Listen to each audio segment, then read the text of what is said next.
Hello प्यारे दोस्तों, स्वागत है आपका इंटरव्यू क्लासेस में। हम डिस्कस कर रहे हैं अपने 12 मई को होने वाले आपके साइंस के पेपर के लिए इम्पोर्टेंट क्वेश्चंस। 3 चैप्टर हम डिस्कस कर चुके हैं, ठीक है ना। ये अपना चौथा चैप्टर है, ठीक है, मेटल नॉन मेटल वाला। इस चैप्टर के जितने भी इंपॉर्टेंट क्वेश्चन हैं वो आपको यहाँ आज सारे मिल जाएंगे, ठीक है ना। और बाकी जितने भी चैप्टर बचे हैं वो सारे आज के दिन में प्रयास करूँगा, कोशिश करूँगा कि मैं वीडियो सारे अपलोड कर दूँ, ठीक है ना। और अगर आपने अपना ब्लूप्रिंट नहीं देखा इंग्लिश मीडियम वाला तो यहाँ पे आप क्लिक करोगे तो प्लेलिस्ट में जाओगे, वहाँ से आप देख सकते हैं। आप हमें टेलीग्राम पे और इंस्टा पर फॉलो भी कर सकते हैं, ठीक है ना। चलिए देखते हैं कि इस चैप्टर के जो इंपॉर्टेंट क्वेश्चन है ना वो क्या है। और आप ये चैप्टर काफ़ी इंपॉर्टेंट है, ध्यान पे क्लियर हो जाएंगे, ठीक है। चलिए स्टार्ट करते हैं। फर्स्ट क्वेश्चन है जिसमें आपको टिक द करेक्ट आंसर, ठीक है ना।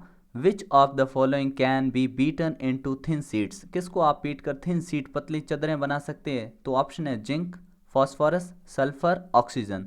तो आप जानते हैं ये तीनों तो क्या है, ये तीनों आपके हो गए हैं, ये तीनों नॉन मेटल है। तो नॉन मेटल में ये क्वालिटी नहीं होती है, तो ये जिंक है, ये मेटल है। तो इसमें ऑप्शन हो जाएगा ए ऑप्शन करेक्ट, ठीक है ना।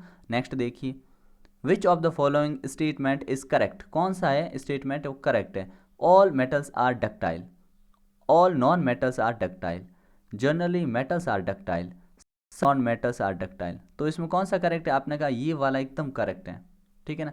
जनरली सामान्यतः जो मेटल्स होते हैं ना वो डक्टाइल होते हैं, बस, ठीक है ना। नेक्स्ट क्वेश्चन देखते हैं।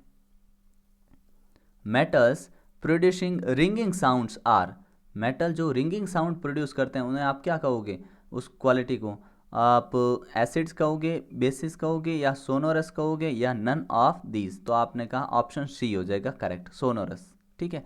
Sulphur, carbon, oxygen, phosphorus etcetera are, ये जो चारों चीज़ें ने ये क्या है, मेटल्स है, नॉन मेटल्स है, मटीरियल्स है, या एटम है। तो आपने कहा ये चारों क्या है, ये नॉन मेटल है। और ध्यान रखना नॉन मेटल में नॉर्मली आपकी गैसेज आ जाती हैं सारी, ठीक है ना, वो सारी क्या है, नॉन मेटल है, ठीक है ना। नेक्स्ट देखते हैं फिल इन द ब्लैंक्स, जिसमें आपकी फर्स्ट क्वेश्चन है phosphorus is a very reactive non metal. ध्यान रखना नॉन मेटल जो होते हैं नॉर्मली इतने रिएक्टिव नहीं होते हैं, लेकिन फॉस्फोरस क्या होता है, बहुत ही रिएक्टिव होता है, ठीक है ना।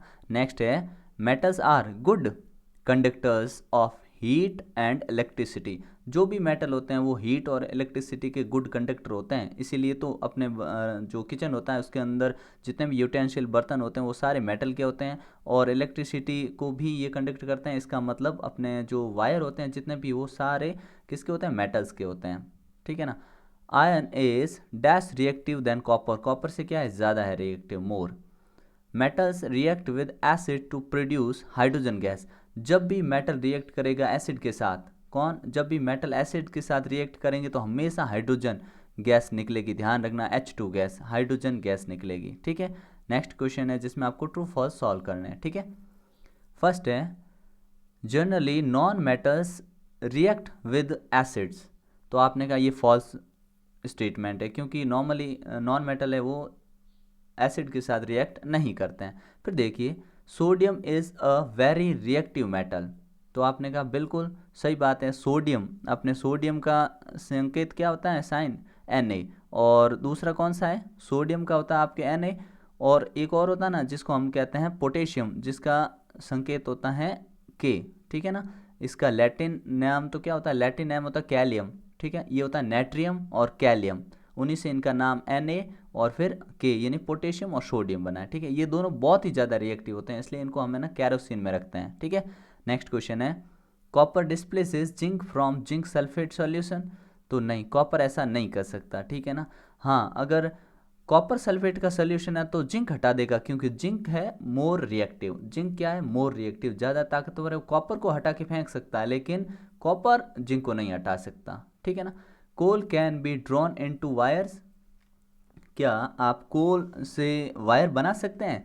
तो हमने कहा कोल से नहीं बना सकते, ठीक है ना, कोल से वायर हम नहीं बना सकते। नेक्स्ट है जिसमें आपको मैच करना column A with column B, ठीक है ना। फर्स्ट है गोल्ड, गोल्ड से इनमें से क्या यूजेज है, आपने कहा गोल्ड से हम ज्वेलरी बनाते हैं, ओके। आयरन, आयरन कहाँ यूज़ होता है, तो मशीनरीज। एल्यूमिनियम, एल्यूमिनियम कहाँ होगा, तो आपने कहा एल्यूमिनियम तो रैपिंग फूड, जो रोटियां लपेटते हैं ना, आयरन अपने एल्यूमिनियम शीट आती है उसमें रोटियां लपेटते हैं, गर्म रहती है और ख़राब भी नहीं होती, ठीक है ना।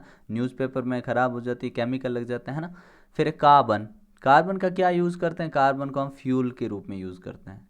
कॉपर, कॉपर कहाँ इस्तेमाल करते हैं, तो कॉपर से हम इलेक्ट्रिक वायर बनाते हैं, ठीक है। और मर्क्यूरी, मर्क्यूरी हम जानते हैं कहाँ, थर्मामीटर में यूज़ होता है, ठीक है ना। नोट कर लीजिएगा, बहुत ही शानदार क्वेश्चन है, एग्जाम में आपको देखने को मिल सकते हैं।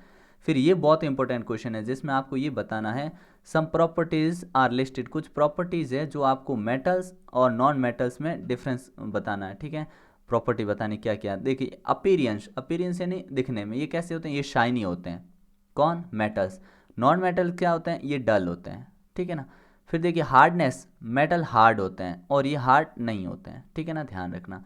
मेलेबिलिटी, ये मेलेबल होते हैं, ठीक है ना, ये इधर मिस्टेकन बाय मिस्टेक किया हुआ है, ठीक है ना। ये होते हैं अपने मेटल्स तो होते हैं मेलेबल, ये नहीं होते हैं, ठीक है। डक्टिलिटी इनमें होती है, ये डक्टिलिटी नहीं होती। हीट कंडक्शन, ये good conductor of heat, bad conductor of heat. Conduction of electricity, good conductor of electricity, bad conductor of electricity. तो इधर सब ना है, इधर सारे करेक्ट हैं, ठीक है ना, ध्यान रखना। नेक्स्ट क्वेश्चन देखते हैं,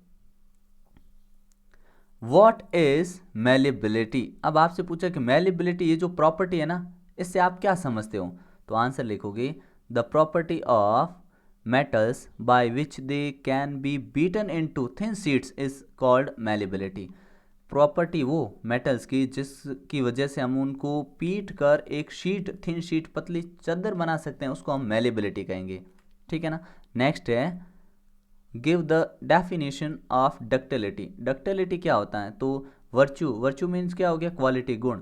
of which they can be drawn, drawn means खींचना, करना, इनटू वायर्स, किसी चीज़ को आप अगर वायस बना सकते हैं ना, उसको हम कहेंगे डक्टिलिटी, डक्टाइल प्रॉपर्टी होगी उसकी वो, ठीक है ना। नेक्स्ट देखिए, what is rusting of iron. Iron की रस्टिंग क्या है, तो rusting is an oxidation reaction. पहला तो ये ध्यान रखना, ये ऑक्सीकरण रिएक्शन है, मतलब अभिक्रिया है। The iron reacts with water, iron जब वाटर के साथ रिएक्ट करता है, एंड ऑक्सीजन, वाटर और ऑक्सीजन के साथ रिएक्ट करता है, to form the hydrate iron oxide, और क्या बनाता है, हाइड्रेट आयरन ऑक्साइड बनाता है, और उसी को हम क्या कहते हैं, रस्ट कहते हैं, ठीक है ना। नेक्स्ट क्वेश्चन है, what is the purpose of preparing N alloy. Alloy बनाने का क्या पर्पस है, तो ध्यान रखना, an alloy is an admixture of metals as a metal combined with move of its element। इसमें क्या होता है, दो चीज़ें मिला के फिर उनको यूजेबल चीज़ और नई चीज़ बना दी जाती हैं, यही होता है अपने क्या, अलॉय, ठीक है ना। नेक्स्ट देखिए question, name for metals which are more reactive than iron. Iron से ज़्यादा रिएक्ट कौन कौन है, तो देखना एल्यूमिनियम है, कॉपर है और मैग्नीशियम है, ये तीनों ही एल्यूमिनियम से आयरन से अपने ज़्यादा रिएक्टिव है, ध्यान रखना।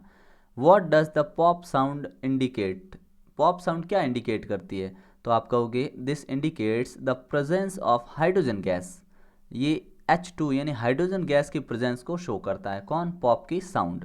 नेक्स्ट देखिए, differentially metals from non metal on the basis of their chemical properties. आपको बताना नॉन मेटल और मेटल में क्या डिफरेंस है, उनकी केमिकल प्रॉपर्टी। अभी हमने फिजिकल प्रॉपर्टी देखी थी, ये केमिकल प्रॉपर्टी, इसमें क्या अंतर होता है, देखिए metals reacts with oxygen to form basic oxide, ये ध्यान रखना। जब भी मेटल्स है ना ऑक्सीजन से रिएक्ट करते हैं तो बेसिक ऑक्साइड बनाते हैं, जबकि non metal reacts with oxygen to form acidic और न्यूट्रल ऑक्साइड, ठीक है ना, ये ध्यान रखना आप। नेक्स्ट है, एक एग्जांपल ये भी याद रखना, what a displacement reaction, give an example of this. ये डिस्प्लेसमेंट रिएक्शन क्या होती है, इसमें क्या होता है, एक जो आपकी एलिमेंट होता है दूसरे को डिस्प्लेस कर देता है, जो ज़्यादा रिएक्टिव होता है, मोर रिएक्टिव सब्सटेंस होता है, वो दूसरे लेस रिएक्टिव सब्सटेंस को डिस्प्लेस कर देता है, ये ध्यान रखिएगा। तो इसमें देखिए जिंक जो है ना, ये कॉपर सल्फेट के सोल्यूशन में से कॉपर को डिस्प्लेस करके खुद उसकी जगह बैठ गया, इसी को हम क्या कहते हैं, डिस्प्लेसमेंट रिएक्शन, ठीक है ना। ये ध्यान रखना, बहुत इंपॉर्टेंट है, एग्जाम से पहले ये जितने भी चैप्टर हैं उनको एक बार और रिवाइज कर लीजिएगा, शानदार ढंग से पढ़ते रहिए। मिलते हैं नेक्स्ट पार्ट में, तब तक के लिए गुड बाय, जय हिंद, जय भारत।